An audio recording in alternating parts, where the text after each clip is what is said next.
Alright gearheads, buckle up. Today, we're diving into the story of how Detroit revved up to become the Motor City. First, let's hit the brakes and rewind to Detroit in the late 1800s. This city was primed for greatness. Thanks to its strategic spot on the Detroit River, it was a bustling transportation hub. Goods flowed through here like oil through an engine, by ship, train, and later, by car.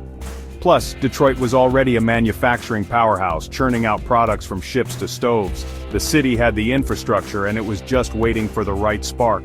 Enter the dream team of inventors and entrepreneurs. You've got Henry Ford, who started out working for Thomas Edison before turning his gears to automobiles.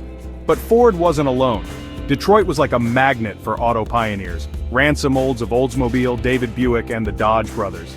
These guys were all about making cars more reliable and affordable. They had the vision, they just needed the right breakthrough.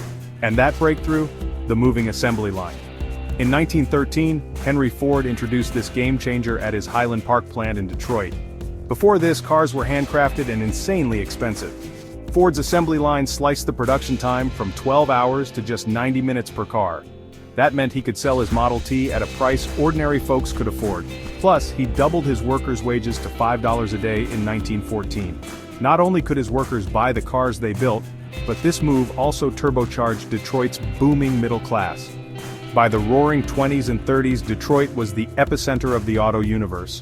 Ford, General Motors, founded by William Durant, and Chrysler, founded by Walter Chrysler, were the big three dominating the American and global car markets.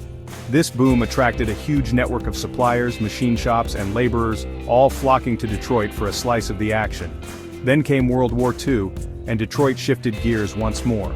The city earned the nickname Arsenal of Democracy, as auto factories started producing tanks, planes, and military vehicles. This only solidified Detroit's status as a manufacturing titan. By mid-century, Detroit wasn't just producing cars, it was crafting the American dream. Iconic models like the Cadillac, Chevrolet, and Mustang became symbols of freedom and style. The cruising culture, drive-ins, and even Motown music all tied back to the heartbeat of the Motor City. So there you have it, Detroit's journey from a transport hub to the epicenter of the automotive world. Keep those engines running, and I'll catch you in the next video.